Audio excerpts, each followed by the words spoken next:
Sonegar é preciso, e eu vou explicar para você por que nesse vídeo.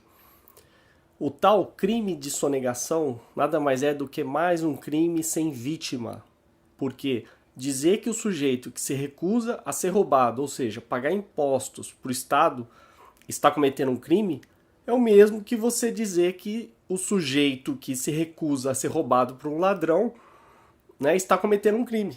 Não tem lógica.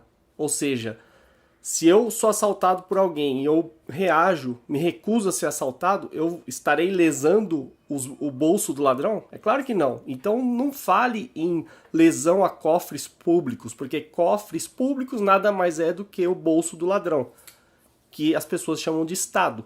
Estado nada mais, nada menos é um eufemismo para ladrão. Então, eu vou dar aqui alguns argumentos para vocês utilizarem quando alguém aparecer defendendo o Estado. Né? Um erro que se comete, todo mundo já cometeu, né? Eu já cometi, mas felizmente as pessoas podem evoluir. Então, torne algo pessoal, simplesmente torne algo pessoal. Quando a pessoa falar para você que o Estado é necessário, pergunta para ela: você seria capaz, como indivíduo, de praticar uma agressão contra a minha pessoa? Você seria capaz de, por exemplo, usar a força, a coerção contra a minha pessoa para tirar dinheiro para destinar à arrecadação de impostos? Se a pessoa falar que ela não seria capaz de individualmente fazer isso, que ela não faria isso, que ela não me agrediria para fazer isso, mas ela apoia o Estado, então ela é um covarde, porque ela não tem coragem, mas ela espera que outros façam o trabalho sujo para ela. Ou seja, não passa de um covarde.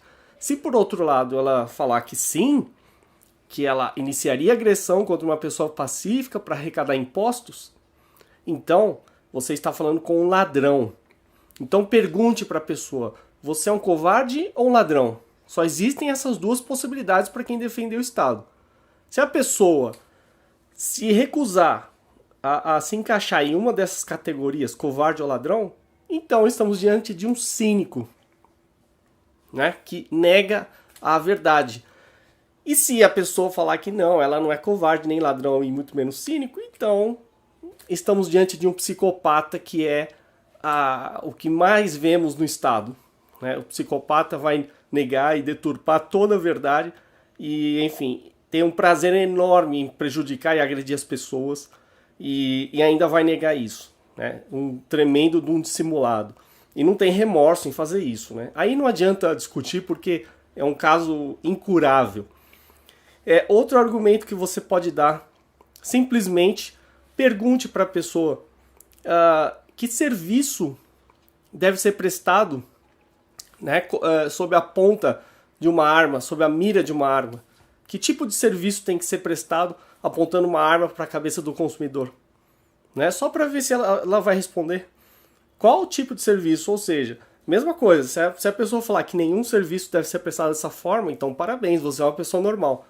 Se ela falar que ela apoia que se aponte arma para as pessoas sob o pretexto, sob a finalidade de que serviços devem ser prestados e para isso pessoas pacíficas devem ser agredidas, então, de novo, você está diante, né, de um psicopata, um ladrão, um sujeito que a gente pode resumir de estatista.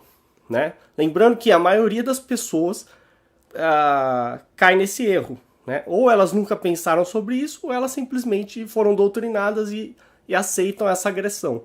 Contanto que todos sejam agredidos, elas aceitam serem agredidas também.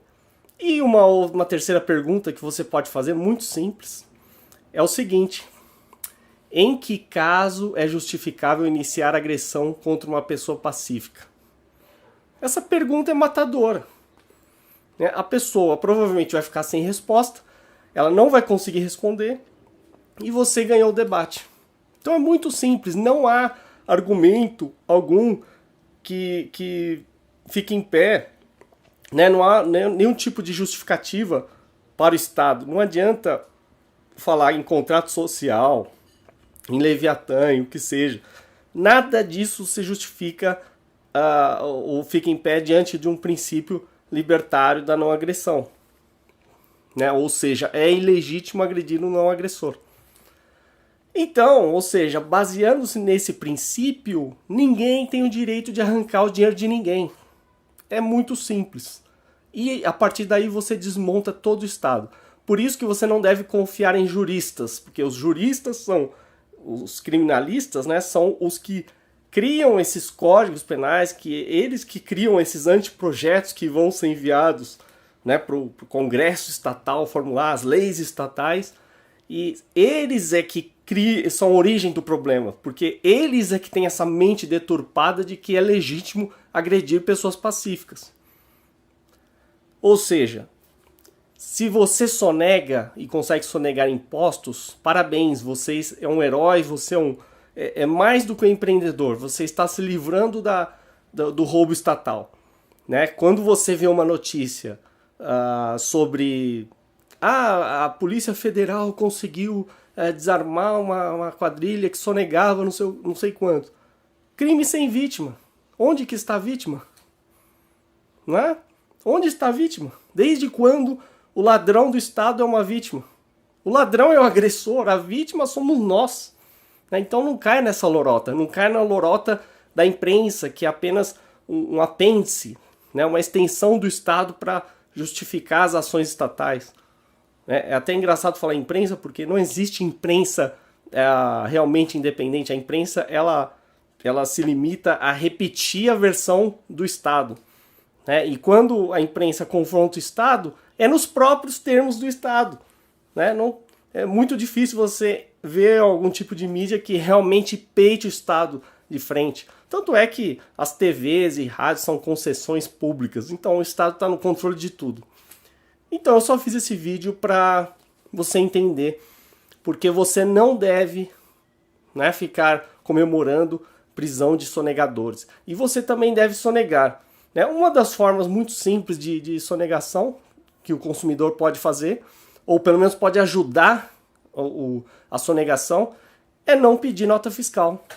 Né? Todo mundo foi doutrinado desde criança a pedir nota fiscal, como se aquilo fosse alguma garantia de alguma coisa, e não é garantia de nada. Então, não peça nota fiscal, tenta negociar um preço menor sem nota, né? Compre do mercado negro. Perfeito. Né? Isso não vai evitar que você pague todos os impostos. Né? Ainda existem outras formas do Estado de te tributar, mas já é um começo. Né? E temos esse site que fizeram em reação ao impostômetro, o tal de sonegômetro, que é uma palhaçada, mas se são bilhões sonegados por ano, significa que é possível sonegar. Então, basta achar meios de sonegar e sonegar o máximo possível. A renda é sua, não é do Estado. Né? E, principalmente, nunca apoie agente estatal nenhum. Nenhum. Nem a polícia, nem o judiciário, nem fiscais, nem principalmente quem trabalha em Receita Federal, ninguém. Porque esses são os piores, esses são os que ajudam a perpetuar a agressão estatal. Né? Como tem um vídeo aqui que vale a pena assistir para quem não viu, do YouTube, chamado A Cadeia da Obediência, onde ele fala claramente que o problema não são os que estão no comando, o problema são os que obedecem. Né? Então, digamos assim, o sujeito que trabalha como auditor fiscal da Receita Federal diz que cumpre o seu trabalho. Bom, o soldado nazista também cumpria seu trabalho. Isso não é justificativa, você não pode usar a lógica os fins justificam os meios. Isso não existe. Você tem que viver sob um princípio, né? E de preferência um princípio libertário, né? Não agressivo. Não essa balela estatal que a gente está submetido. Então, é isso. Soneguem o máximo que puderem, né, sempre que tiverem uma oportunidade, e evitem colaborar o máximo com o Estado. Não colaborem em hipótese alguma e dificultem o trabalho dos ladrões estatais.